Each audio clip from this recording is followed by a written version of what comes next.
தேடி என்ற தலைப்பில் ஆண்டவருடைய வார்த்தை நாம் இன்றைக்கு கேட்க இருக்கிறோம். இந்த சங்கீதம் 120 6-7 வசனத்தை நாம் வாசிக்கும் போது இந்த இடத்தை நல்லா கவனிங்க. சமாதானத்தினுடைய காரியத்தை குறித்து இங்க நாம பார்க்கிறோம். இந்த வசனத்துல நீங்க நல்லா பார்த்தீங்கன்னா, சமாதானத்தை பகைக்கிறவரிடத்தில் என் ஆத்மா குடியிருந்தது போதும், நான் சமாதானத்தை நாடுகிறேன். அவர்களோ நான் பேசும்போது யுத்தத்துக்கு எத்தனப்படுகிறார்கள் அப்படின்னு சொல்லி இந்த சங்கீதம் யார் எழுதுனதுன்னு தெரியல. தாவீதின் ஆரோகண சங்கீதம் சொல்லல, வெறும் ஆரோகண சங்கீதம் அப்படின்னு தான் இருக்குது. ஆனா இந்த சங்கீதத்துல நான் வாசிக்கும் போது ஆண்டவர் எனக்கு கோடிட்டு காண்பித்த இந்த காரியம், சமாதானம் இன்றைக்கு ஜனங்களுக்கு தேவை. அந்த சமாதானத்தை அடைவதற்கான வழிகள் இந்த நாட்களிலே சபைக்கு தேவை என்பதை நாம் உணர்த்தப்பட்டபடியினாலே இன்றைக்கு இந்த சமாதானத்திற்கான செய்தியை ஆவியானவர் உங்களுக்கு தருகிறார் என்று நான் விசுவாசிக்கிறேன். ஹல்லேலூயா, ஆண்டவருக்கு ஸ்தோத்திரம். இந்த குறிப்பிட்ட வசனத்தில் நீங்க பாருங்க, சமாதானத்தை விரும்பாத மனிதர்கள் இந்த வசனத்தில் இருக்கிறார். அதே சமயம் சமாதானத்தை விரும்புகிறவர்கள் இந்த வசனத்தில் இருக்கிறார். ஒரு அல்லையே சொல்லுவோமா? வசனம் வாசிப்போம் மறுபடியும். சமாதானத்தை பகைக்கிறவரிடத்தில் என் ஆத்மா குடியிருந்தது போதும், நான் சமாதானத்தை நாடுகிறேன். அவர்களோ நான் பேசும்போது யுத்தத்துக்கு எத்தனப்படுகிறார்கள். பார்த்தீங்கன்னா, சமாதானம் என்கிறதான அந்த மனம் இல்லாமல் சண்டையிலே என்ன செய்யறாங்கன்னா, இந்த வசனத்துல இது தாவீது எழுதிருக்கலாம் நான் யோசிக்கிறேன், யுத்தத்திலேயே அந்த மனம் பிரியப்படுகிறதை நாம பார்க்கிறோம்.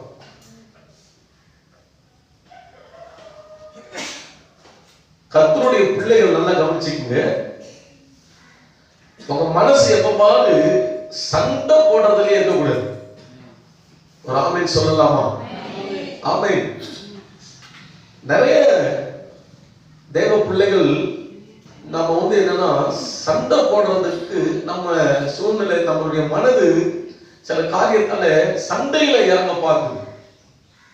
யுத்தம் ஒரு நாள் ஆண்டோட பிள்ளைகள், கிறிஸ்தவ குடும்பங்கள் நாம சண்டையில இறங்கக்கூடாது. நம்ம குடும்பம் என்று சொன்னாலும் கண்டிப்பா குடும்பங்களிலே சின்ன சின்ன மனசஞ்சலங்கள் வராமல் இருக்காது.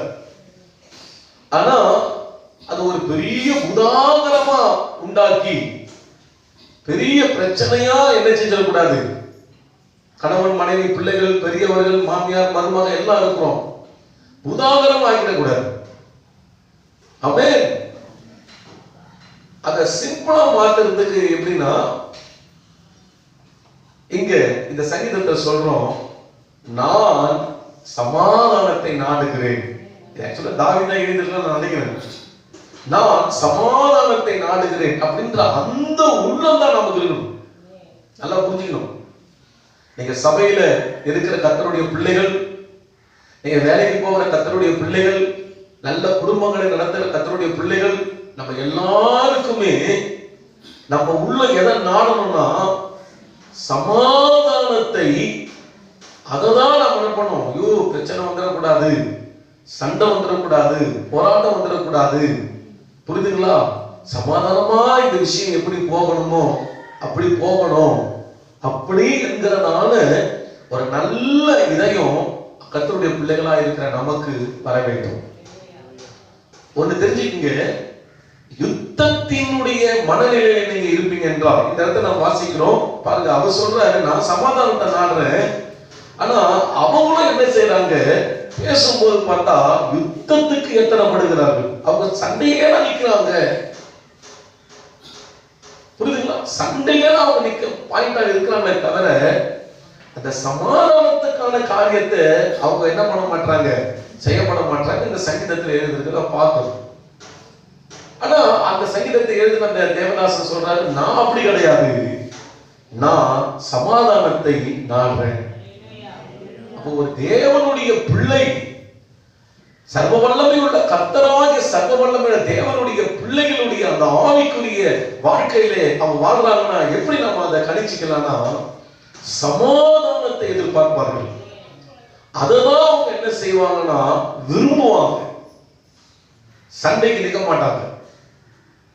புதிய ஏற்பாட்டில் இயேசு அழகா சொன்னார், ஒருவன் ஒரு கன்னத்தில் அறைந்தால் அவனுக்கு மறு கன்னத்தையும் திருப்பி கொடு.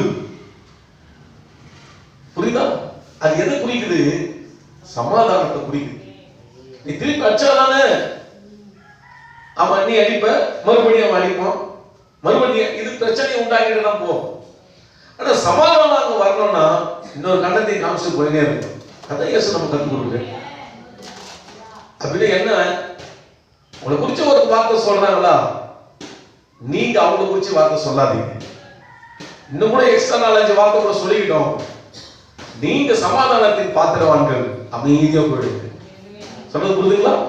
அதுதான் ஆண்டவர் உடைய பிள்ளைகளுக்கு அடையாளம். அதுதான் ஆண்டவருடைய பிள்ளைகளுக்கு, இதுதான் கர்த்தருடைய பிள்ளைகள் சொன்னா இதுதான் சமாதானத்தின் பாதையில நம்ம நடக்கணும். ஆமென். ஆண்டவருக்கு மகிமை. அல்லேலூயா. ஆண்டவருக்கு ஸ்தோத்திரம். நல்ல கவனிங்க, யுத்த சிந்தை நமக்குள்ள இருக்கக்கூடாது.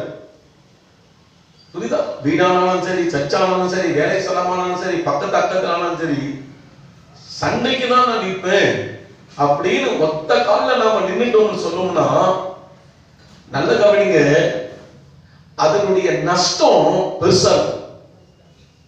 புரியுதுங்களா? உங்க லைஃப்ல அதனுடைய நஷ்டம் பெரிதாக இருக்கும்.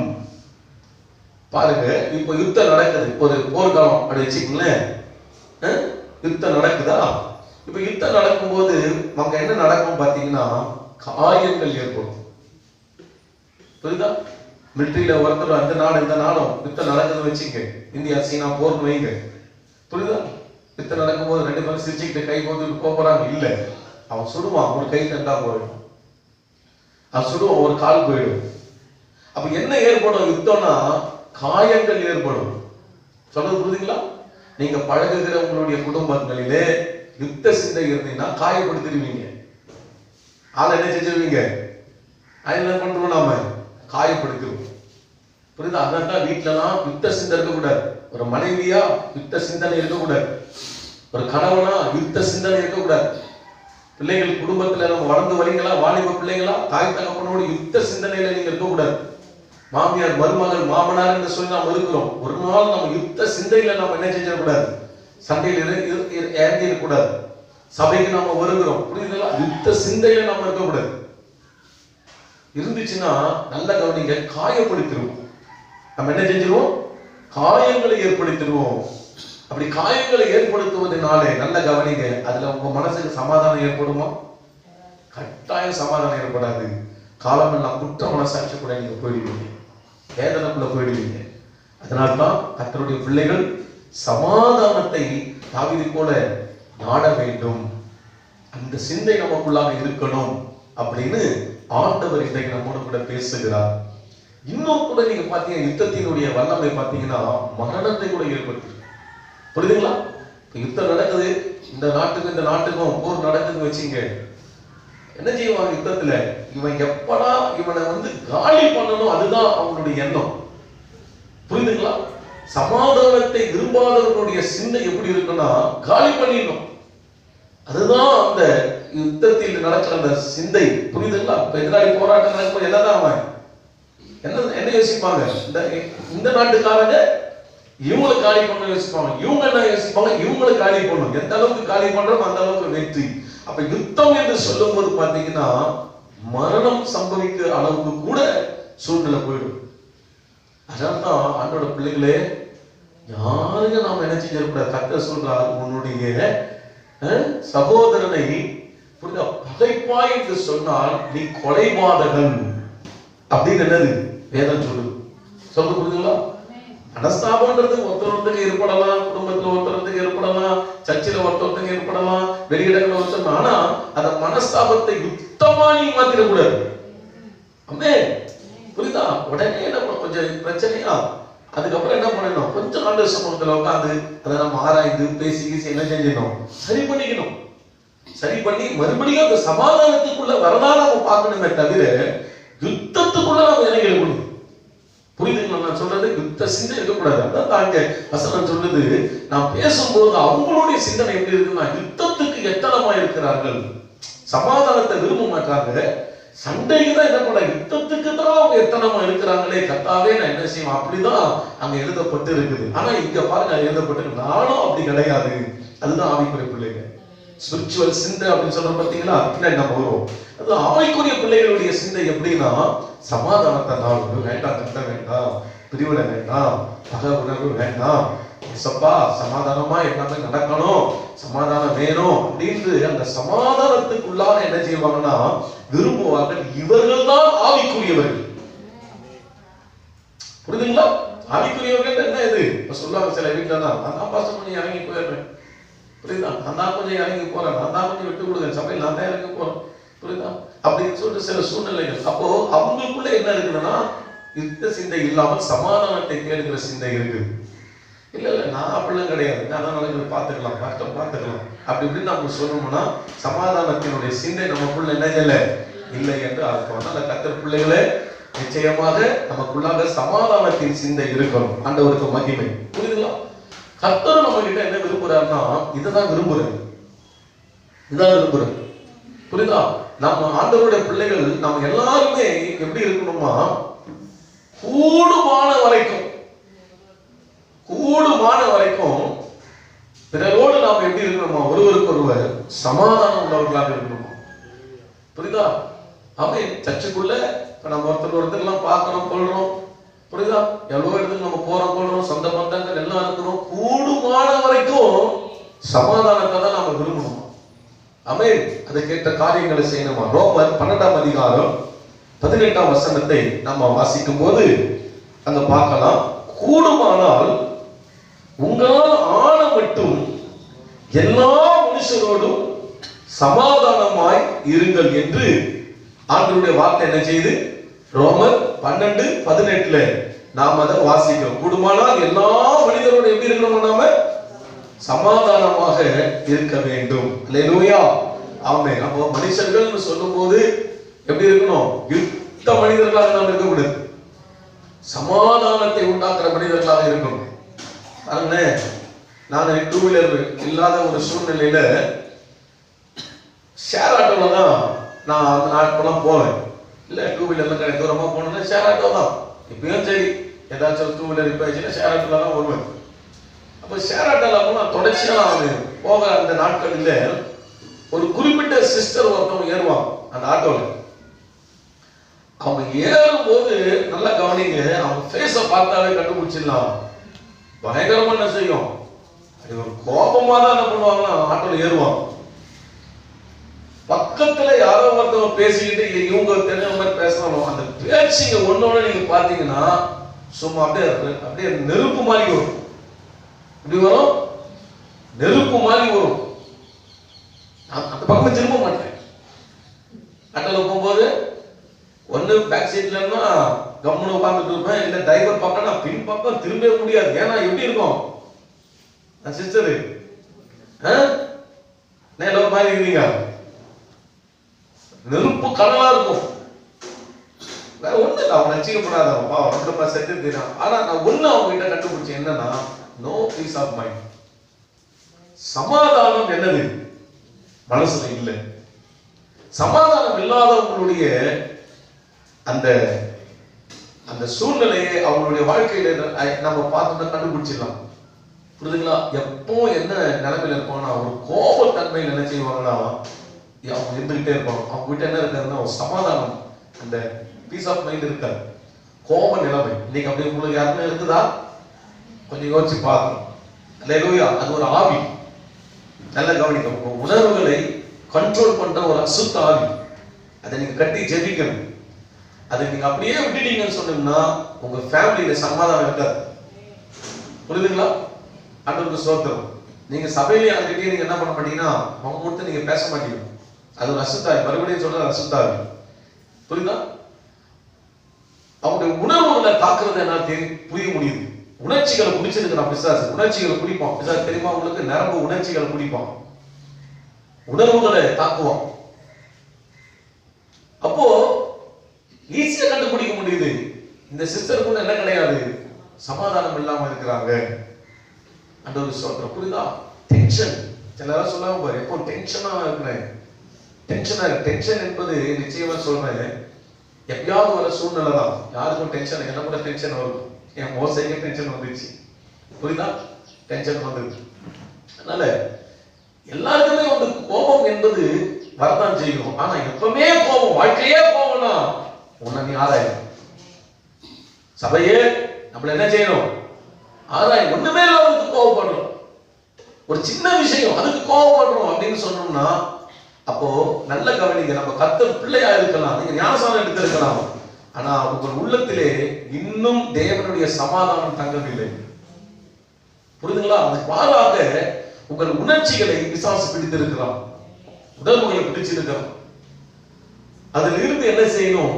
நீங்க விடுதலையாக்கப்பட கர்த்தருடைய வழிகளை நீங்கள் கற்றுக்கொள்ள வேண்டும். ஆண்டவருக்கு ஸ்தோத்திரம், அல்லேலூயா. விடுதலை ஆக்கப்படணும். நீங்க அப்படியே விட்டுறக்கூடாது. அதை விட்டுட்டே போயிட்டீங்கன்னா உங்க ஸ்பிரிச்சுவலுடைய ஸ்டாண்டர்ட் தரம் குறைஞ்சிடும். புரியுதுங்களா? எல்லா இடத்துலயும் கோபம், எல்லா இடத்துலயும் நாம அப்படியே மூர்க்கம் எங்க இடத்துலயும் என்ன செய்யாது, நமக்கு சமாதானம் காணப்படுது. புரியுதுங்களா? வேலைக்கு போனா அவ்வளவுதான், யாருக்கிட்டே பேச மாட்டாங்க. உங்க அக்கா கிட்ட பேச பயமா இருக்கு, அந்த அண்ணன் கிட்ட பேச நமக்கு பயமா இருக்கு. வீட்டுல வந்த உடனே அவ்வளவுதான், பிள்ளைங்கன்னா ஓடும், நம்ம ஓடும். புரியுதா? சில பேர் பார்த்தா மூக்கு மேலாம் வேறு உண்டு, பார்த்துருக்கீங்களா? கோபம் வந்துச்சுன்னா அவ்வளோ கண்ணெல்லாம் ரெட் ஆயிடும். ஆமென். இதெல்லாம் எதை குறிக்குது? உணர்வுகள் பாதிக்கப்பட்டிருக்கு. அதனால கர்த்தர் பிள்ளைகள், நாம இந்த உணர்வு நமக்குள்ளாக யாருக்காவது நமக்கு இருக்குமானா, இதுல இருந்து இந்த ஆவியில இருந்து என்ன செய்யணும்? நாம இன்னைக்கு விடுதலையை வந்துடும். கர்த்தரே ஆவியா இருக்கிறார். கர்த்தருடைய ஆவி எங்க உண்டோ அங்க விடுதலை உண்டு. எல்லா கரங்களை தட்டி ஆண்டவரை ஸ்தோத்திரம் பண்ணுவோமா? ஹல்லேலூயா. கட்டாய விடுதலை உண்டு. ஆமென். ஆண்டவருக்கு ஸ்தோத்திரம். புரியுதா? கர்த்தருக்கு மகிமை வரட்டும். ஃபர்ஸ்ட் ஆஃப் ஆல், இந்த சமாதானத்தை நாம் பெற வேண்டுமானால் முதலாவது என்ன செய்திருக்கணும்னா, கர்த்தருடைய வழிகளை நீங்க அறிந்திருக்கணும். கர்த்தருடைய வழி எது? சமாதானத்தின் வழியை தான் இந்த பைபிள்ல வச்சிருக்கிறது. அப்ப சமாதானத்தினுடைய வழியை நீங்கள் அறிந்தால் நலமாய் இருக்கும் என்று இயேசு ஒரு இடத்துல சொல்றார். அப்போ தேவ பிள்ளைங்க என்ன செய்யணும்னா, ஆண்டவரே இந்த டென்ஷன்ஸ் எல்லாத்தையும், இந்த யுத்தம் உண்டாக்குகிற மனநிலை என்னிலிருந்து, அதை நீங்க விரும்பாம இருப்பீங்க. நீங்க விரும்பி அது ஒண்ணும் கிடையாது, நீங்க விரும்பாமையா அது உங்களுக்குள்ள தலை தூக்கி என்ன செய்யுது? செயல்படுது. அப்போ அதுதான் என்ன சொல்ற பவுல் அப்போஸ்தலன், நான் விரும்பாத ஒன்று எனக்குள்ளாக இருக்குது, அதுதான் பாவம். புரியுதா? அந்த காலத்தினுடைய வல்லமை, அதை நீங்க ஆவியானவர் துணை கொண்டு நீங்க முறியடிக்கணும். அதை எப்படி முறியடிக்கணும்ன்றதுதான் என்ன கற்றுக் கொடுக்க போறோம். ஆமென். கர்த்தருக்கு ஸ்தோத்திரம். முதலாவது, சமாதானத்துக்கு ஏற்றவைகளை நீங்கள் அறிந்திருக்க வேண்டும். இப்போ ஒண்ணு உங்களுக்கு தெரியலன்னா, அது உங்களுக்கு காரணமாக என்ன செய்யாது? தெரியாது. ஆனால் நீங்கள் ஒன்றை அறிந்திருந்தீர்கள் என்று சொன்னால், உங்கள் வாழ்க்கையிலே அதை வைத்து நிறைய மேட்டரை நீங்க சாதிச்சிருவீங்க. சொல்றது உங்களுக்கு புரியுதுங்களா? ஆண்டவருக்கு ஸ்தோத்திரம். அப்ப முதலாவது, ஃபர்ஸ்ட் ஆஃப் ஆல், சமாதானத்துக்கு ஏற்றவைகள் எது, எதை நாம் செய்யணும், அந்த வழி எது என்பதை நாம அறிந்திருக்கணும், தெரிஞ்சிருக்கணும். இயேசு எருசலேம் நகரத்திலே கழுதை மேல் பவனி வருகிறார். அப்போ எல்லாரும் ஆண்டவரை மகிமைப்படுத்துறாங்க. ஹோசானா, தாவீதின் குமாரனுக்கு ஹோசானான்னு சொல்லி ஆண்டவரை புகழ்றாங்க. கர்த்தர் சந்தோஷப்பட்டுதான் வராரு. ஆனா திடீர்னு பாத்தீங்கன்னா அவர் கண்ணுல தண்ணியா கொட்டுது. எருசலேமை பார்த்து கண்ணீர் விட்டார் இருக்குது பைபிள்ல. கண்ணுல தண்ணியா கொட்டுது இயேசுவுக்கு. அப்போ அவரு எருசலேமை பார்த்து ஒரு வார்த்தை சொல்றாரு, படிங்களேன். லூக்கா சுவிசேஷ புத்தகம் 19ஆம் அதிகாரம். லூக்கா சுவிசேஷ புத்தகம் எடுத்தவங்க சீக்கிரம் வாசிக்கலாமா? 19ஆம் அதிகாரம் 41, 42 வசனங்கள் படிங்க.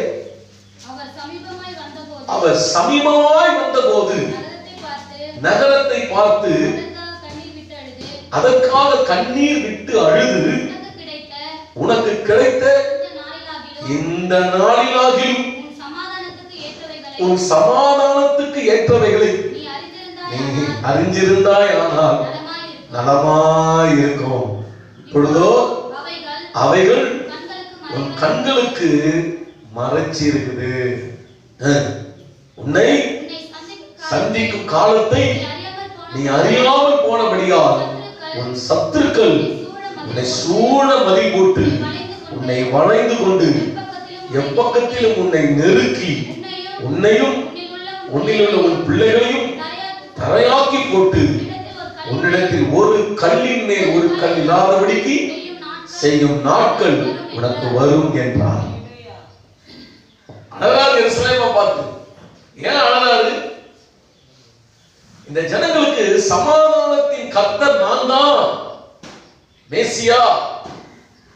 நீங்க நினைக்கிற மாதிரிலாம் சண்டை பண்ற மேசியா கிடையாது.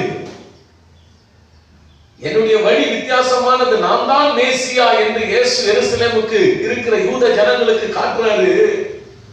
ஆனா இவங்களுக்கு அதை ஏத்துக்கிறதுக்கு என்ன செய்ய முடியாது, மனசு இல்ல. சொல்ல போனா அவர் அடிச்சு காலி பண்ணோன்னே இருக்கிறார். இது பாருங்க எப்படி இல்ல, நல்லது செய்ய வந்த கடவுளுக்கு சாவுதான் உனக்குன்ற அளவுக்கு யூதர்கள் செயல்படுறாங்க.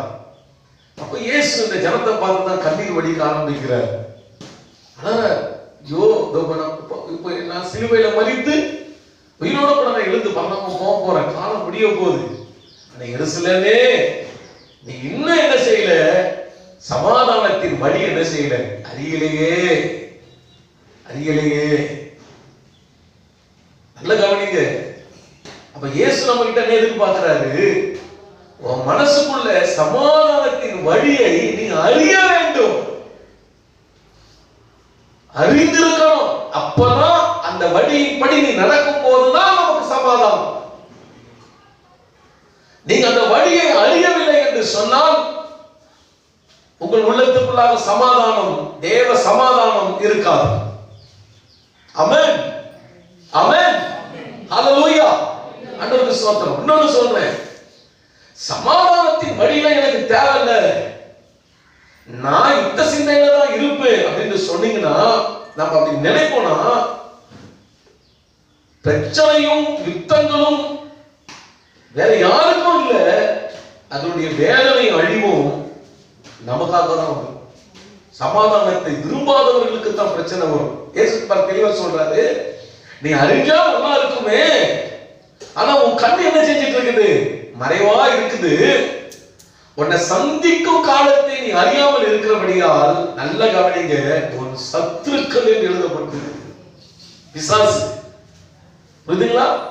இயேசு கிறிஸ்து காட்டுகிற அந்த வழியை, தேவ பிள்ளையே, சமாதானத்துக்கான வழியை இயேசு உங்களுக்கு காட்டும் போது அதை அறிந்து கொண்டு அந்த வழியிலே நான் நடப்பேன், ஆண்டவரே என்னை அர்ப்பணிக்கிறேன் என்று உங்கள் உள்ளம் அதை ஏற்றுக்கொள்ள மனம் இல்லை என்று சொன்னால், அதை சந்திக்கப்படுகிறதான பெரிதான விளைவு யாருக்கும் இல்லை.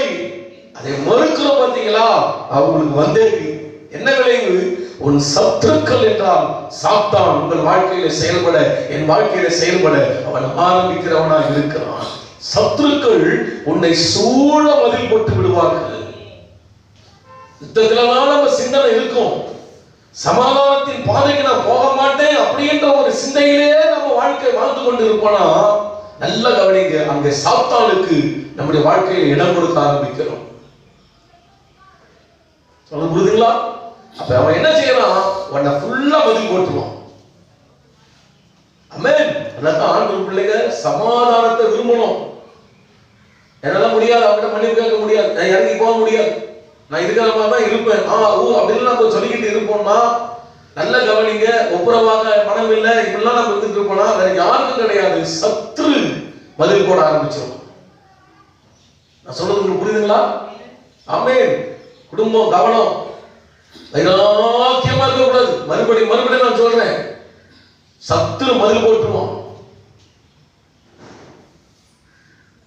ஆமென். சோத்திரம். சமாதானம். நீங்க என்ன ஆண்டவன் கூட பேசினாரு, பைபிள்ல படிக்கும்போது என்ன ஆண்டவன் கூட பேசினாரு, சமாதானத்தின் காரியம் நிச்சயமா பேசுவார். சத்துரு நம்ம மதில் போடுற அளவுக்கு நம்ம வாழ்க்கை இருக்கக்கூடாது. மதில் போட்டுறான். சத்துரு மதில் போட்ட பிறகு என்ன ஆகுது பாரு, உன்னை சூழ்ந்து வளைந்து கொண்டு எப்பக்கத்திலும் நெருக்கம் வந்துடும். நீங்க பாரு, அதான் சமாதானம் இல்லாத ஆளுங்க பாருங்க, ஒரு விதமான நெருக்கத்திலேயே இருப்பாங்க, டென்ஷன்ஸ்ல இருப்பாங்க. அது என்னன்னா ஆவி பாதிக்கப்பட்டிருக்கு. பிசாசுக்கு இடம் கொடுக்கறதுனால ஒண்ணு அப்படி டக்கு சொன்ன உடனே கோவம், உடனே மூக்கு மேல கோவம், ஒண்ணுமே இருக்காது, சின்ன விஷயமா தான் இருக்கும். உடனே என்னதான் கோபம் அப்படி சிறு என்ன செஞ்ச வந்துடும். 43 வசனம், 44, உன்னையும் உன்னில் உள்ள உன் பிள்ளைகளையும் கரையாக்கி போட்டு உன்னிடத்தில் ஒரு கல்லின் மேல் ஒரு கல் இல்லாதபடிக்கு செய்யும் நாட்கள் உனக்கு வரும் என்றார். சரிங்களா? தரையாக்கி போடுவான். உன்னையும் பிள்ளைகளுக்கு சமாதானம் இல்லைன்னா பிள்ளைகளுக்கும் பாதிக்கும். புரியுதுங்களா? அப்போ இப்படிப்பட்டதான ஒரு மனநிலை நமக்கு வேணாங்க. இறங்கி போயிட்டு கத்தர் கால கூட வந்துடும், போயிட்டு ஏசப்பா கால வந்துடும். நீ இறங்கி போகிறதுனால ஒன்னும் உனக்கு கஷ்டம் கிடையாது. சொல்ல புரியுதுங்களா? நம்ம இறங்கி போகிறதுனால நம்ம நினைச்சுக்கிறோம், நம்ம ஏன்டா போய் இறங்கி போறோம், நம்ம என்ன அப்படின்னு நினைக்கிறோம். நான் சொல்றேன், கத்தர் வாக்கு முன்னிட்டு சொல்றேன், நீங்க இறங்கி போற ஆளு அவங்க வேணா உன்னை இலக்காரமா நினைக்கலாம். பத்தியா இறங்கி பண்ணிட்டான் பத்தியா, ஊர் நினைக்கலாம். ஆனா நான் ஒண்ணு சொல்றேன், நீ இறங்கி போகும்போது கர்த்தர் உன் பட்சத்தில் இருப்பார். ஏன்னா நீ தேவ சித்தத்துக்குள்ள நீ இருக்கிற.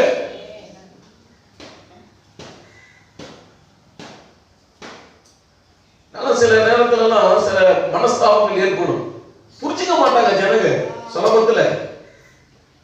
வீட்டுல கூட சரி, உங்க வீட்டுல உங்களை அவ்வளவு சுலபத்துல புரிஞ்சுக்க மாட்டாங்க. நீங்க வேலை செய்யற பழக்கத்துல உங்களை புரிஞ்சுக்க மாட்டாங்க, சபையில உங்களை புரிஞ்சுக்க மாட்டாங்க.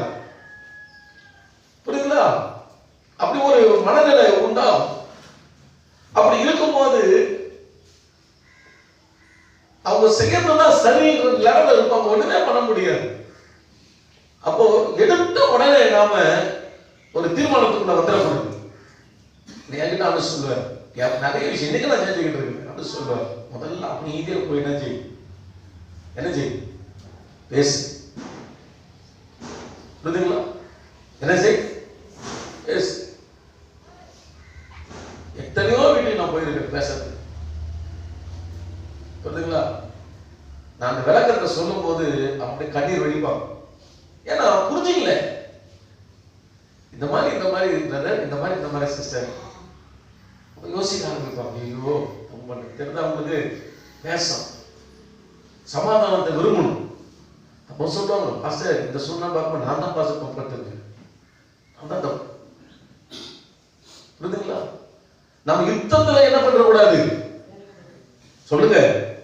அப்படி இறங்கி போறதால நான் ஒன்னும் குறைஞ்ச போனேன். அந்த இறங்கி போயா அவங்க கேட்க மாட்டாங்க, இறங்கி போயா அவங்க செய்ய மாட்டாங்கன்னா அப்ப கூட நீ சத்துருவா அவங்க என்ன கூடாது, சகோதரனாக தான் இறங்கணும். அவங்க கேட்காததாலதான் ஆண்டு என்ன சொல்றாருன்னா, அவனை அந்நியன மாதிரி நீ விட்டு நிறுவ, அவன் ஆயக்கார மாதிரி என்ன செஞ்சிரு பரவாயில்ல, ஏன்னா அவங்க கேட்க மாட்டாங்க. நம்ம என்ன செஞ்சிடறோம், எடுத்த உடனே வெட்டு, பண்ணிட்டாங்களா வெட்டி, அவ்வளவுதான், செஞ்சுட்டாங்களா வெட்டு அப்படின்னு. இல்ல சிஸ்டர் பேசும், நிறைய முறை பேசும், நிறைய கவுன்சிலிங் கொடுக்கணும், ஆலோசனைகளை கொடுக்கணும். அதை சொல்லியும் அதை வந்து அவங்க புரிஞ்சுக்கல கொள்ளலன்னு சொன்னாங்கன்னா அப்பா ஆண்டு சொல்றாரு பரவாயில்ல, அவங்க சொல்றதை கேட்க மாட்டாங்களா, சரி நீங்க அவங்கள என்ன பண்ணிடு, ஆயக்காரனா பண்ணி தூரமா அவங்கள நீ தூரமா வந்துரு, அவங்க என்ன கேட்க மாட்டாங்க. புரியுதுங்களா? அதுக்கு அப்புறம் தான் நீங்க தூரமா வரணும். எடுத்த உடனே என்ன செஞ்சிடும் நாம சொல்லுங்க, தூரமா வந்துடும். பேசி பார்த்தீங்களா? நான் சொல்றேன் கவனிங்க. வீடானாலும் சரி, வேலை ஸ்தலமானாலும் சரி, யாரா இருந்தாலும் சரி, எந்த இடமா இருந்தாலும் சரி, எந்த காரியத்துல இருந்தாலும் சரி, ஒருத்தவங்க சமாதானத்தை குறித்து உங்க கூட பேச வந்தாங்கன்னா நீங்க அந்த சமாதானத்துக்கான அந்த வர ஆட்களை ஏற்றுக்கொள்ளணும். பத்தியா 4 ஆன்லைன் தான் வருது. நிறைய உள்ள வந்து ஏற்றுக்கொள்ளலாம் முடியாது பாஸ்டர். நீங்க சொல்லுங்க, அந்த கொஞ்ச நேரம் ஒரு 1/2 மணி நேரம் 1 மணி நேரம் 1 மணி நேரம் இருக்குது கேட்டுதான் போறேன். நான் அதெல்லாம் முடியாது. வீட்டுல கணவன் வந்து உங்ககிட்ட சமாதானத்துக்காக வராங்கன்னா நீங்க அப்படியே உச்சியில நான் ஏறுவேன் கோபுரத்தெல்லாம் ஏறுவேன்னு சொல்லி அப்படி போயிடாதீங்க. அது நஷ்டம் உங்களுக்கு தான். மனைவி சமாதானத்துக்குன்னு உங்ககிட்ட பேச வராங்கன்னா அதெல்லாம் முடியாத உச்சி கோபுரத்துல தான் இருப்பேன்னு சொல்லிட்டு போனா உங்களுக்கு தான் நஷ்டம். ஆமென். நானும் சில விசுவாசிகள் வருவாங்க, மன்னிப்பு சாரி அப்படி கேட்கும் போதெல்லாம் அவங்களுக்கு கை கூட கொடுக்க மாட்டேன், கட்டி பிடிச்சிப்பேன்.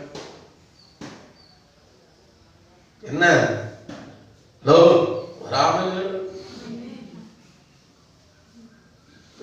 பெரிய விஷயம் இறங்கி வருது. சொல்றது புரியுதுங்களா?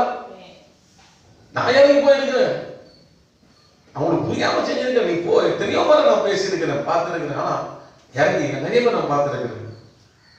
சொல்லும் போதே அவன் மன்னிப்பு கேட்டு இல்லை பாஸ்டர் யாருக்கா பாஸ்டர் தப்பு நான் புரிஞ்சுக்காம வந்துட்டேன் பாஸ்டர். புரியுதுங்களா அவங்க சொல்றது? இறங்கி போயிடணும். நம்ம உள்ள சமாதானத்தை நாடணும். ஆமென். ஆண்டவர் ஸ்தோத்திரம். அதனால கர்த்தர் பிள்ளைங்க சமாதானத்தை நாடணும்.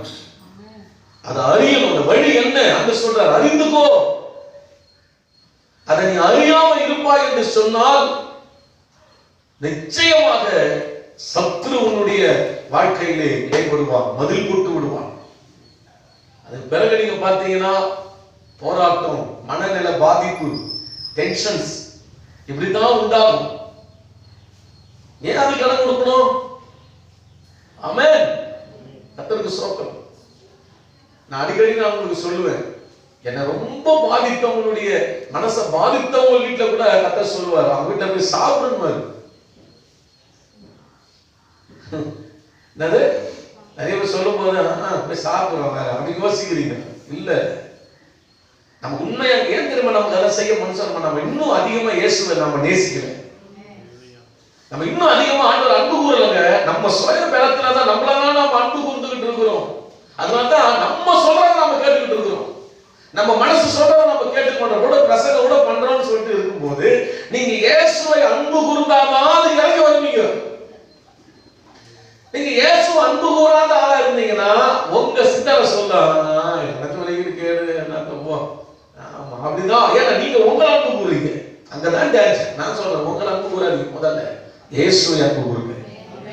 புரியுதா? உன் தேவனாகிய கர்த்தரிடத்தில் முதல்ல ஒண்ணு அன்பு கூறு. கர்த்தர் என்ன பண்ணல சொல்லல. இன்னைக்கு நிறைய நம்மளதான் அன்பு கூறுறோம். அதனால்தான் நமக்கு என்னன்னா நம்ம சொல்றதுபடி நமக்கு நடக்கல, நம்ம சொல்றதுபடி அவங்க செய்யலன்னா நமக்கு என்ன பண்ணுது, டென்ஷன்ஸ் தான் வருது. ஆனா ஆண்டவர் சொல்ற மாதிரி கேளுங்க, ஆண்டவரை அன்பு கூறுங்க.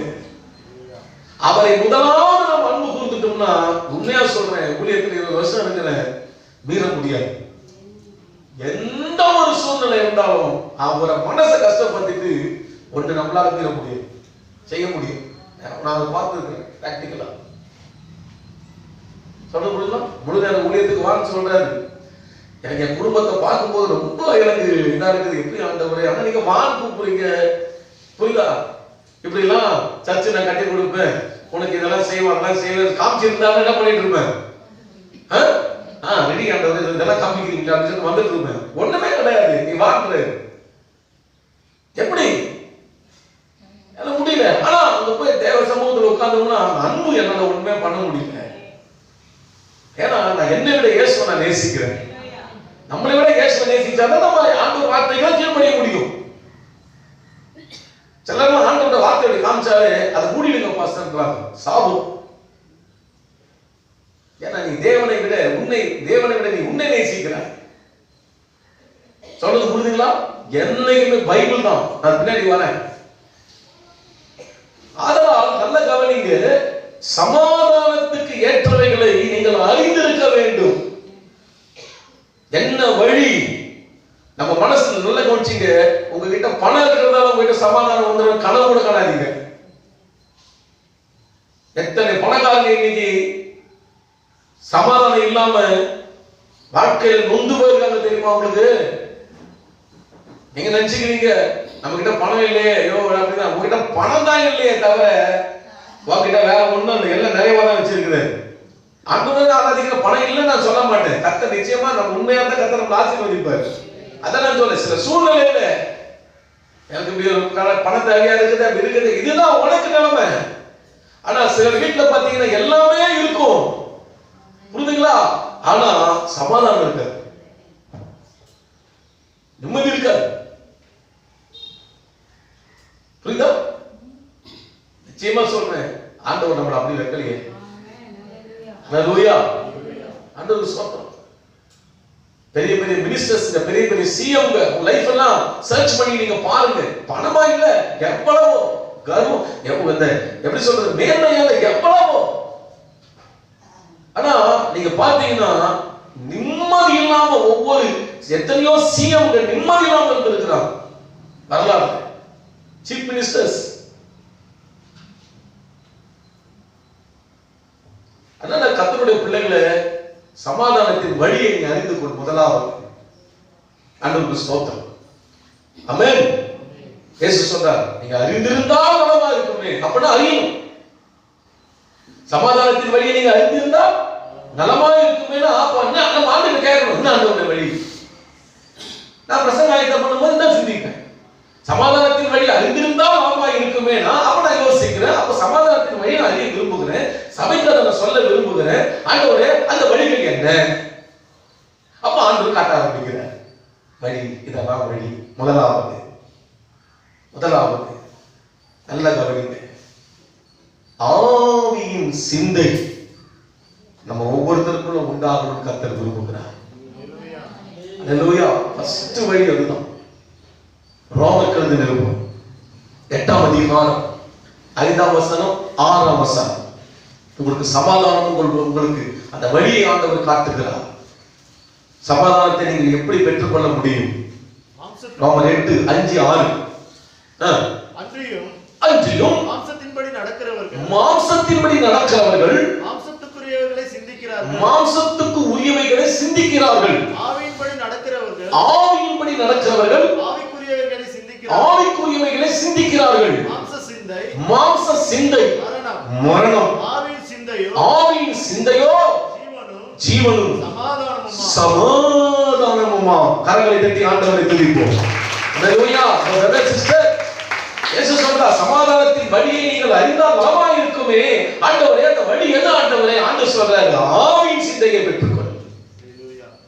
ஆவியின் சிந்தைக்கு வா. ஆவியின் சிந்தையோ ஜீவனும் சமாதானமுமா. புரியுதா? அப்ப ஆவியின் சிந்தைன்னு ஒண்ணு இருந்து இன்னொரு சிந்தை என்ன இருக்குது? மாம்ச சிந்தை. சரி கவனிமா, மாம்ச சிந்தை இருந்தால் அது மரணம். அதுதான் இங்க சொல்லுது.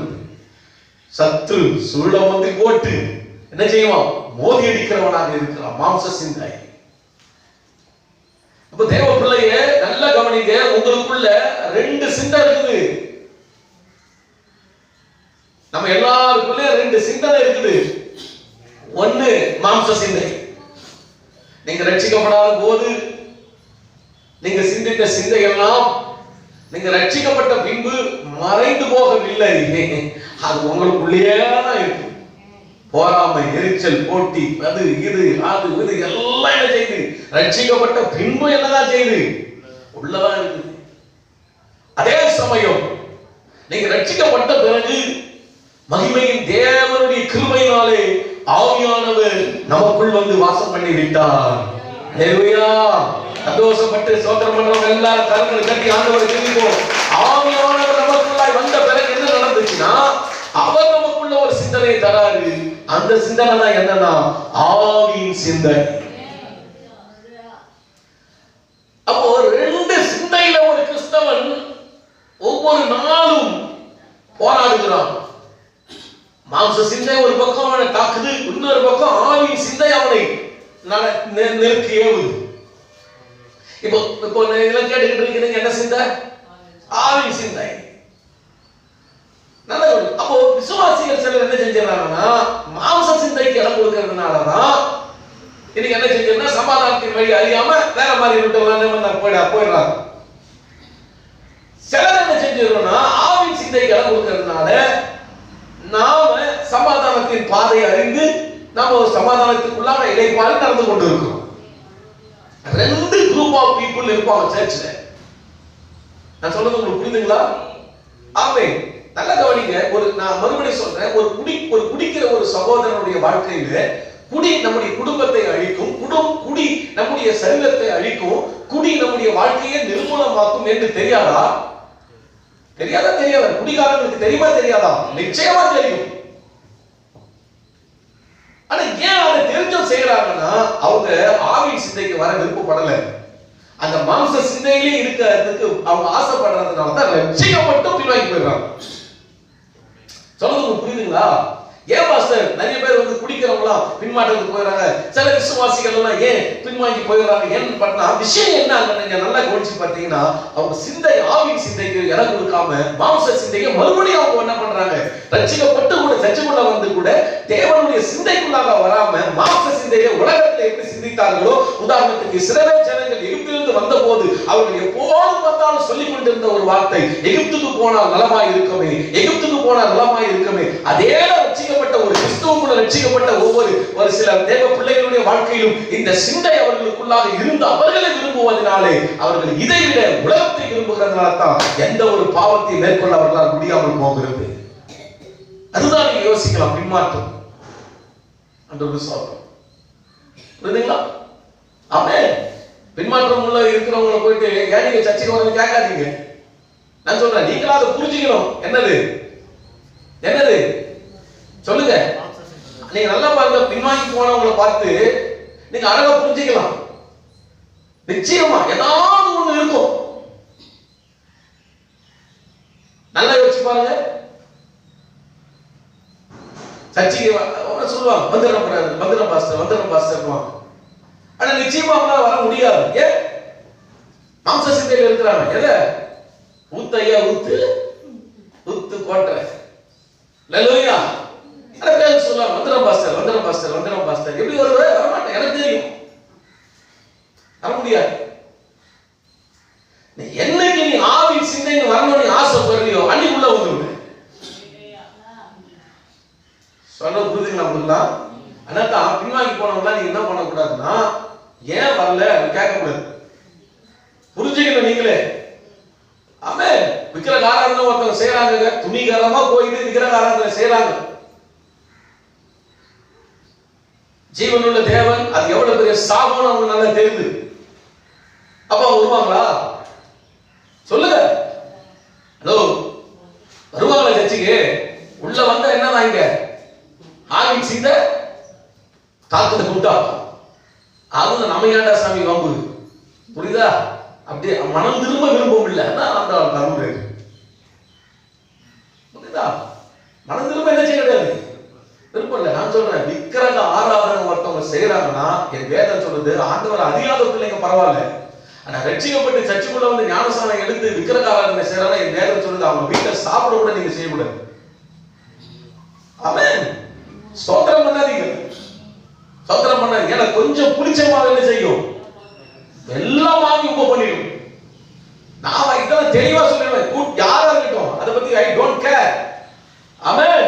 கர்த்தர் நம் பட்சத்தில் இருக்கிறார். ஆமென். தலையிலிருந்து ஒரு முடியே எடுக்க முடியாது. ஆண்டவர் ஸ்தோத்திரம். பயப்படக்கூடாது. ஒரு ஆள் விக்கிரகாரனை செய்யறாங்கன்னா அந்த வீட்டுல ஸ்தோத்திரம் சிஸ்டர், ஸ்தோத்திரம் பிரதர், என்ன பண்ணக்கூடாது.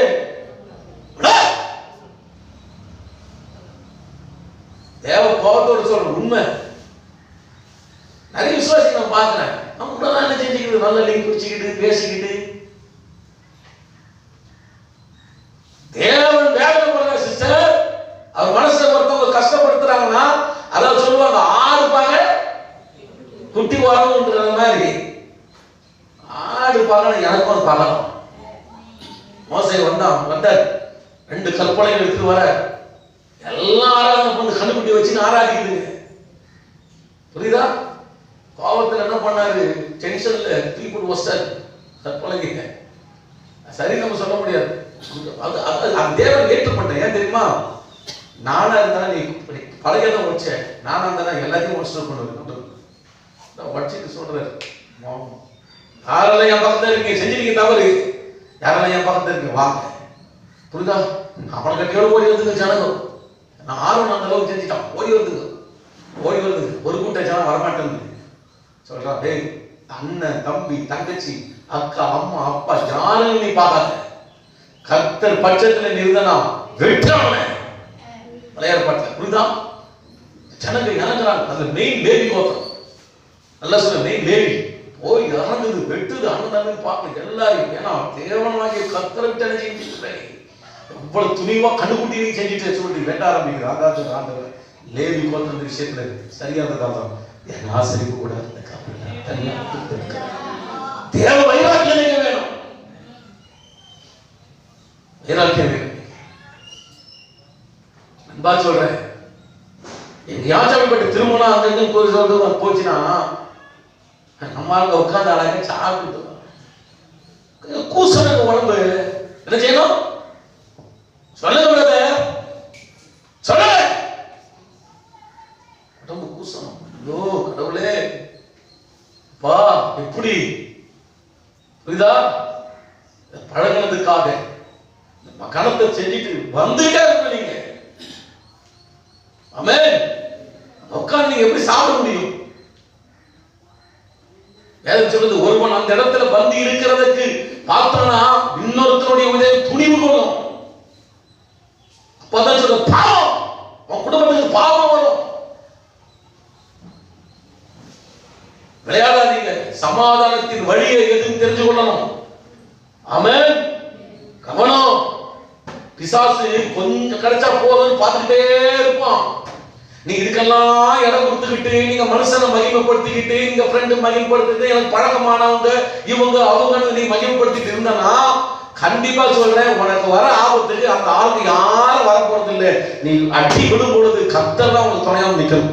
உள்ள ஊத்துறோம். நான் சொல்றேன், பாஸ்டா பொண்ணு அக்கா பொண்ணு கல்யாணம் நடக்கும் போது புரியுதுங்களா? நாங்க இது வரைக்கும் சத்தத்துலதான் நடக்கும் போது நினைச்சிட்டு இருக்கோம். ஆனா இப்போ சில சூழ்நிலையால அவங்க ஒரு இடத்துல வைக்கிறாங்க. புரியுதா? வைக்கிறதால நான் யூடியூப்ல சொல்றேன். புரியுதா? வைக்கிறாங்க. இப்போ உங்களுக்கு புரிஞ்சுப்பீங்க. புரியுதா? வைக்கும் போது நான் தெளிவா அப்படி கேள்விப்பட்ட உடனே நானும் அவங்க சொல்றேன் ஒரே வார்த்தை, நோ. கூட பிறந்த அக்கா அண்ணி வாயிலாரி கூடுவேன், தம்பி அவங்க கூடுவாங்க. யாரா இருந்தாலும் சரி, ஆண்டவருடைய மனசை வேதனைப்படுத்திட்டு ஒரு காரியத்தை நான் செய்ய முடியாது.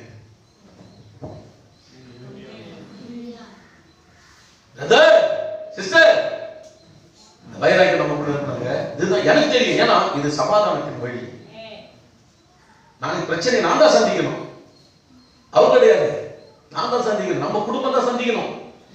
ஏன்னா அவன் தான் ரெடியா இருக்க. சமாதானத்தின் வழி அறியல, அவன் சத்து ரெடியாக உன்னை சூழ பதில் போடுறது அறியல். சமாதானத்தின் வழி என்ன செய்யணும்? அறியல். ஆனா இப்படி விசுவாசிங்க சில விக்கிரகம் பண்ணிட்டு இவங்க என்ன பண்ணுவாங்கன்னா, பாஸ்டர் போய் நம்ம அப்படி என்ன சொல்லுவோம், பாஸ்டர் கண்டிச்சு சொல்லும் போது அவன் நம்மள பாஸ்டருக்கு மாலை போடுற வாங்க சொல்ல போறாங்க. அந்த ஆள மாதிரி இருப்பாரா? புரிஞ்சுக்கணும் நீங்க. அப்போ புரியுதா? அந்த ஆள மாதிரி இருப்பாங்களா? ஐயோ இன்னும் மோசமான ஆள் தெரியுமா அவரு, அப்படி இப்படிதான் சொல்லுவாங்க.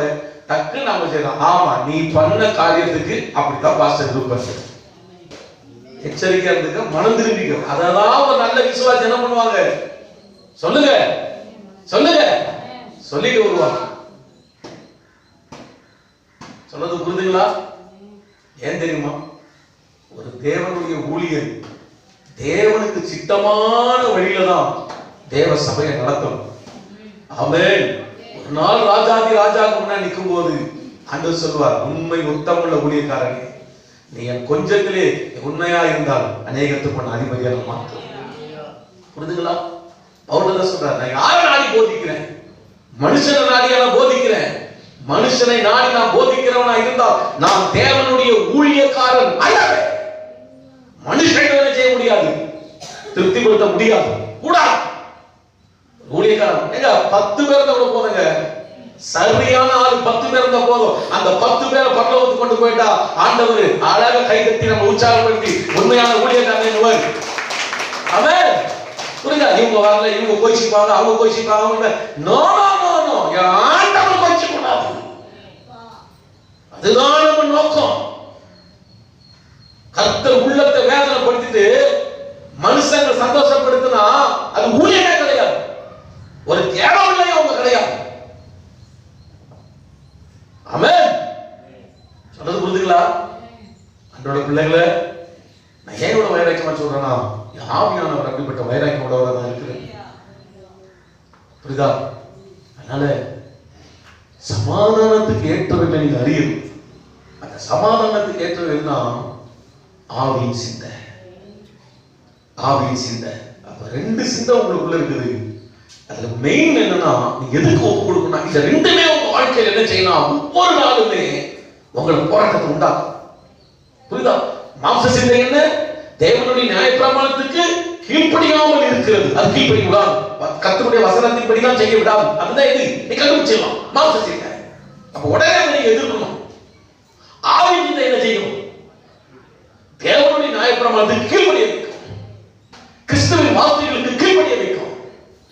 நான் சொல்றது புரியுதா? இதுதான் என்னது? ஆவியின் சிந்தை. இந்த சிந்தை நடக்கும். நான் சொல்றேன், ஆவியின் சிந்தனை எப்படின்னா, ஆண்டவர் உடனே காரியம், என் வசனம் தான் ஆவியின் சிந்தை, என் வார்த்தை தான் ஆவியின் சிந்தை. ஆமென். எபேசியர் 6:17 நேரம் இல்லை, நான் வாசிச்சிருப்பேன். அங்க அப்போஸ்தலனாகிய பவுல் சாத்தானை மேற்கொள்வதற்கான வசனங்களை சொல்லிக் கொண்டு வரும்போது ஒரு வார்த்தையை அவர் சொல்லுகிறார். 17ஆம் வசனத்தை எடுத்தவங்க டக்குனு படிக்க பாருங்க. 17 எபேசியர் 6:17. ரட்சண்யம் என்னும் தலை சீராவையும், நல்ல கவனிச்சீங்க, தேவ வசனமாகிய ஆவியின் பட்டயத்தையும் எடுத்துக் கொள்ளுங்கள். லிசன். தேவ வசனமாகிய ஆவியின் பட்டயம். அப்ப ஆவியின் பட்டயம் எது?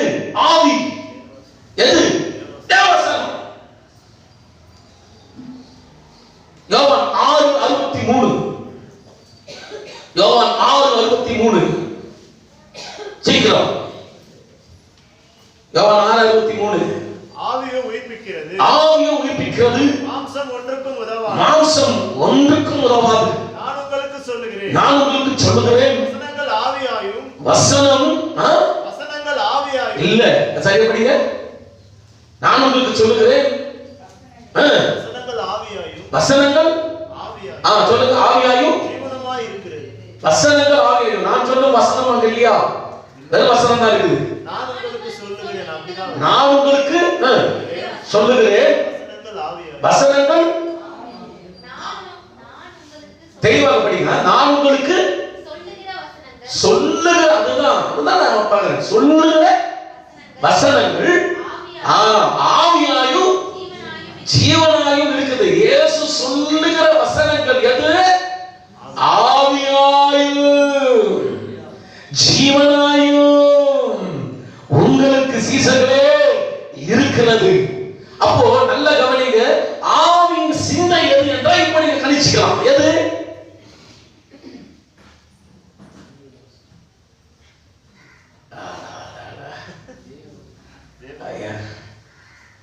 உணர்ச்சிகளா நீங்க பாக்குறீங்களா? இல்ல வசந்த ஆவியின் சிந்தை எது? எது? எது? நிறைய இருக்கு. ஒன்று நான் சொல்றேன், வசனம்.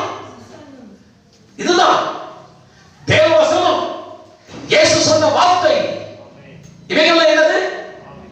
ஆவியா இருக்கிறது. அப்ப நல்ல கவனிங்க, கர்த்தருடைய பிள்ளைகள், எனக்கு ஆவியின் சிந்தை எப்படி பாஸ்டர் வரணும்? அந்த வழி எதுனா ஒண்ணும் இல்ல, பைபிளை நீங்க படிக்கணும்.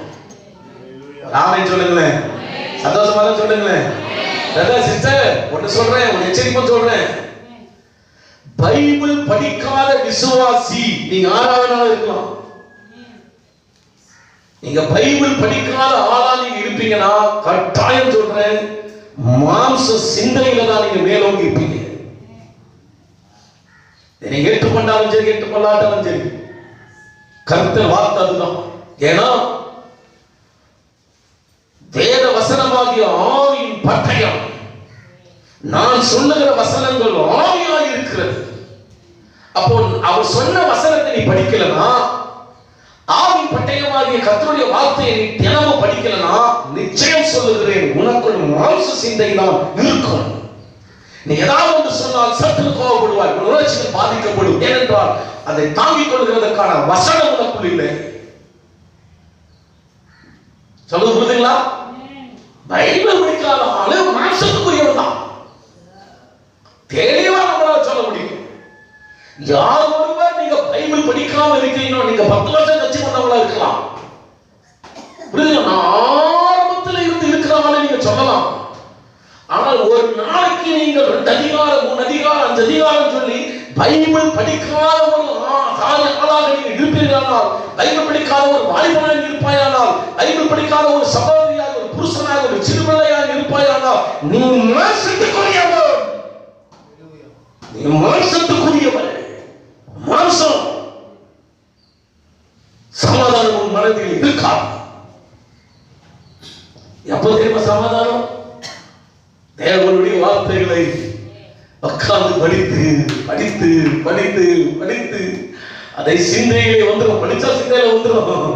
சிந்தித்து சிந்தித்து சிந்தித்து சிந்தித்து சூழ்நிலைகளும் காரியங்களும் இப்படி நடக்கும் போது, ஓ இப்படி நாம் நடந்து கொள்ள வேண்டும், கர்த்தரின் வார்த்தை இப்படி சொல்லுகிறது, இயேசுவின் வார்த்தை இப்படி சொல்லுகிறது என்று அந்த வார்த்தை உனக்கு ஞாபகத்துக்கு வரும் மகனே மகளே.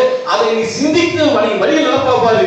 அப்போ உள்ளத்துக்குள்ள தெய்வீக சமாதானம் வந்துலையா, உனக்குள்ள தேவ சமாதானம் வந்துடும். பைபிள் படிக்கிறவங்க ஆவிக்குரியவன். தெரியுங்களா? தெரியுதா? நீ பைபிள் படிக்காத ஆளா இருந்தனா, நீ யாராலும் சரி, என் பிள்ளைகள கூட இருக்கட்டும், மாசத்துக்குரியவர்கள் அவர்கள். பைபிளை படிக்கணும். ஒரு நாளும் கடலில் எழுந்த உடனே கடவுளுடைய வார்த்தைகளை செவித்து கடவுளுடைய வார்த்தைகளை நாம படிக்கணும். இதான் ஆவி. ஆவி சிந்தை இவனுக்கு தான் வரும். ஆவி காரியங்களை சொல்லும் போது அதை புரிஞ்சுக்காம அண்டர்ஸ்டாண்டிங் ஏன் சிலருக்கு உண்டாகுது தெரியுதா? பைபிள் படிக்காம இருந்தா அந்த மாதிரி சிந்தனை வந்துடும். பிள்ளைங்களுக்கு சொல்லுவாங்க, தாய் தகப்பெல்லாம் ஜெபத்துக்கு போங்க, நீங்க அதுல இருக்க உபவாசம் எடுங்க அப்படி பண்ணுவாங்க. அவங்களுக்கெல்லாம் வெறுப்பா இருக்கும். அப்படி வெறுப்பா வருது பத்தியா, நீ மாம்சத்துக்குரியவன், நீ மாம்சத்துக்குரிய வாலிபன். ஆவிக்குரியவன் தெரியும், ஓ ஜெபத்துக்கு போகணுமே, ஆண்டவருடைய வார்த்தை சொல்லுதே, உபவாசம் எடுக்கணுமே, கடவுளுடைய வார்த்தை சொல்லுதே. ஆமென் ஆமென். ஒருத்தர் வாயில ஆமென் வருது. ஆமா, எங்க ஆமென் வரணுங்க, பயந்து ஆண்டு சொல்லுங்க ஆமென். நீ சொல்லலன்னா உன் பக்கத்துல சாட்டா பார்த்துட்டு இருக்கான், மதில் போட்ட வேண்டியதான். கடவுள் வார்த்தை வரும்போது பயந்து சொல்லுங்க ஆமென்.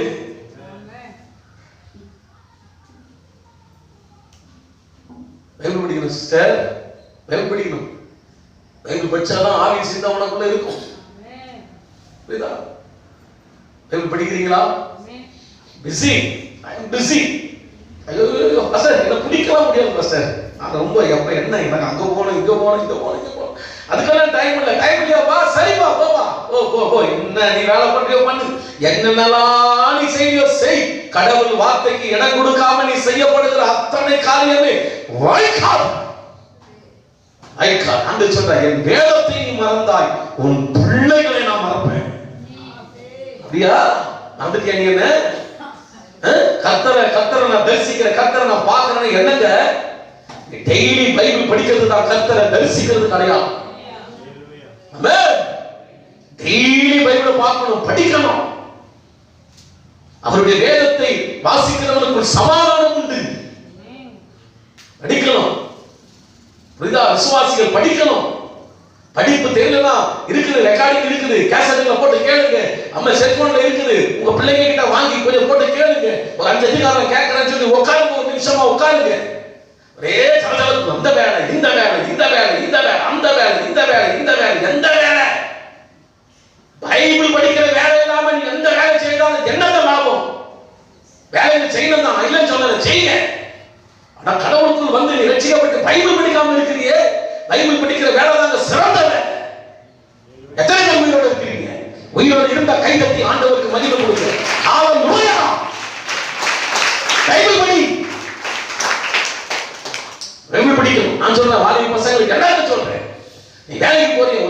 சாப்பாடு பேங்க்குள்ள போடு. ஆமென். சாப்பாட்டு டிபன் பாக்ஸ் உடம்புக்கு வேண்டிய டிபன் பாக்ஸ்ல என்ன செய்யணும்? சாப்பாட்டை அம்மா நல்லா அழுத்தி வச்சுக்கிறது. சிக்கன் பீஸ் கூட சேர்த்து வைங்க. நைட்டு தான் வீட்டு சிக்கன் தான் பரவாயில்ல மத்தியானம் பரவாயில்ல, நான் அட்ஜஸ்ட் பண்ணிக்கிறேன். பை நல்ல பை. நான் சொல்றேன், சிக்கன் பீஸை விட மேலான பீஸ் எல்லாம் இதுல இருக்குது. மட்டன் பீஸை விட மேலான பீஸ் எல்லாம் இதுல இருக்குது பிரதர். சிக்கன் பீஸும் மட்டன் பீஸும் உடலுக்கு தான் பலன். இந்த வசனமானது உன்னுடைய ஆத்மாவுக்கு பலன்.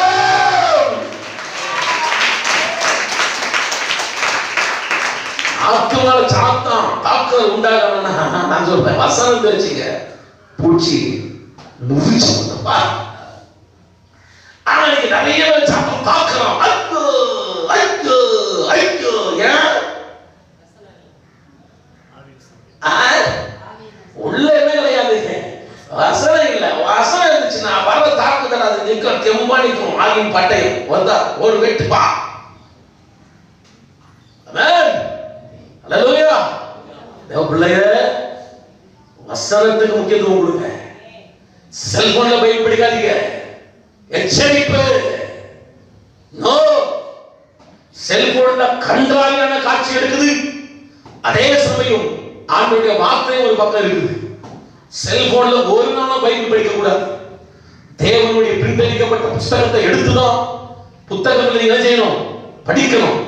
ஆன்லைன் கிளாஸ் நிறைய பெற்றோர்கள் சொல்ற காரியம் என்ன? என் பிள்ளைகளோட கண்ணெல்லாம் பாதிச்சு போயிடுது, கண்ணெல்லாம் பாதிச்சு போயிடுது. அப்படியா பிரதர்? அப்படின்னா உண்மைதான். நீ பைபிள் அதை படிக்கிற கண்ணு பார்க்கணும். செல்போன்ல பைபிள் செய்யற எப்பயாவது ஒரு முறை எங்கேயோ தூருக்கு போற, சரி கொஞ்சம் பார்த்துக்க. ஆனா டெய்லி செல்போன்ல பைபிள் படிச்சோன்னா பாதிப்பு வரும். நோ, செல்போன்ல படிக்காதீங்க பைபிள். எப்பவும் சொல்றேன், எல்லாருக்கும் சொல்றேன்.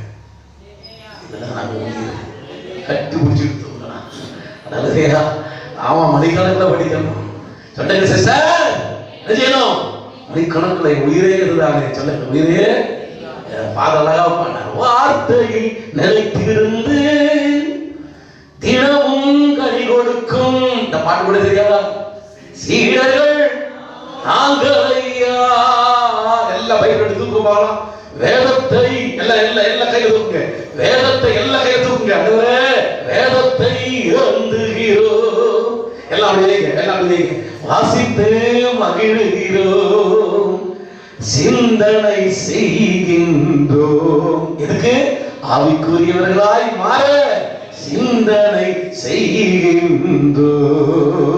ஒரு கைதட்டு. ஹல்லேலூயா. நல்ல ஜோர கைதட்டு.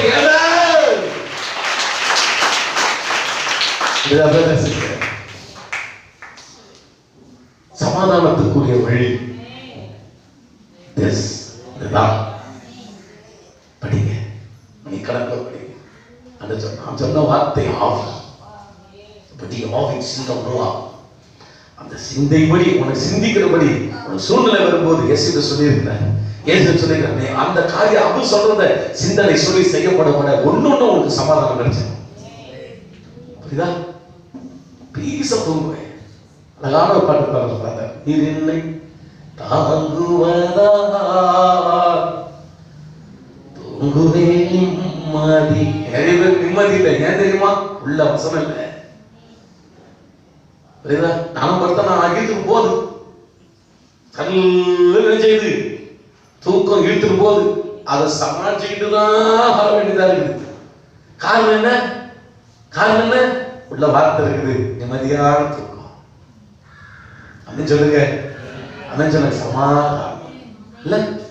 இதான் பிள்ளைகளை கர்த்தர் பேசின வார்த்தை என்ன? நானோ சமாதானத்தை நாடுகிறேன். யுத்தம் வேணாம், மாம்ச சிந்தை வேணாம். கடவுளோட வார்த்தை சமாதானம். அந்த சமாதானம் எதுல இருக்குது? ஆவி சிந்தை இருக்குது. பைபிள் படிங்க, மனசு சமாதானமா இருக்கும். எல்லாம் எழுதி நிற்போம். மகா பரிசுத்தம் உள்ள எங்கள் அன்பின் பரலோக தகப்பனே, ஆசீர்வதிக்கப்பட்ட நேரத்துக்காக நாங்கள் உம்மை துதிக்கிறோம். ஆண்டவரே, வேதவசனத்திலே சமாதானத்தை பகைக்கிறவரிடத்தில் என் ஆத்துமா குடியிருந்தது போதும், நான் சமாதானத்தை நாடுகிறேன். அவர்களோ நான் பேசும்போது யுத்தத்துக்கு எத்தனைப்படுகிறார்கள் என்று இந்த சங்கீதத்தில் எழுதப்பட்டிருக்கிற வார்த்தையை ஆண்டவர் இந்த நாளில் எங்களுக்கு காண்பித்ததற்காய் ஸ்தோத்திரம். இதில் இருக்க தியான வார்த்தைகளை நாங்கள் ஆவியானவர் எங்களோடு பேசியதற்காய் ஸ்தோத்திரம். திருச்சபையில் இருக்கிற நாங்கள் ஆவிக்குரிய சிந்தையில் இருந்து, அந்த ஆவிக்குரிய சிந்தை வேத வசனத்தில் இருந்து தான் வருகிறது. இந்த வேத வசனத்தை வாசிக்க வாசிக்க எங்களுக்குள் அது சமாதானத்தை கொண்டு வருகிறதப்பா.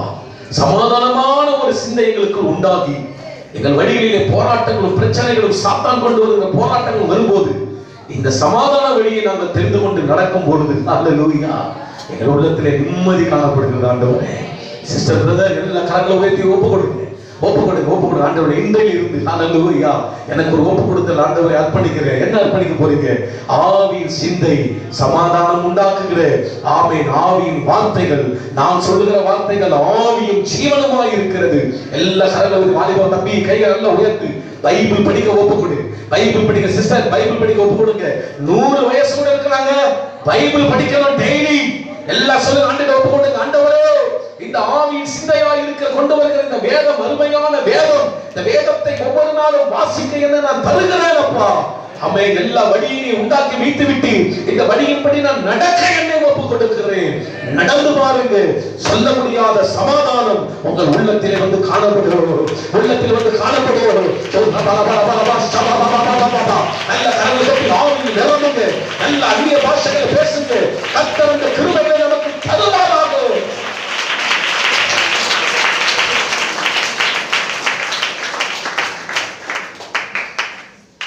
நல்ல பிதாவே, உம்மை துதிக்கிறோம்.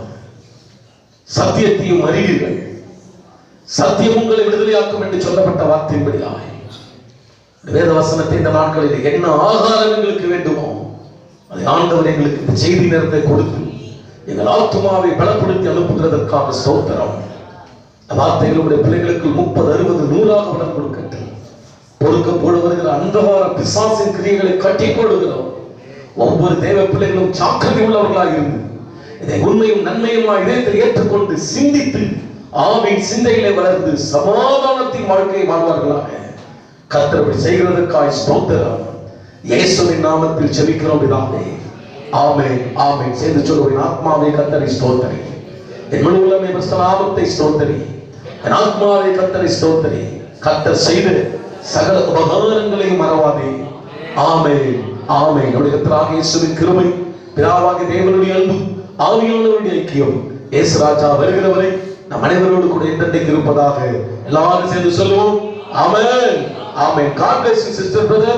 கர்த்தர் உங்களை ஆசீர்வதிப்பார். ஒரே ஒரு நிமிஷம், நான்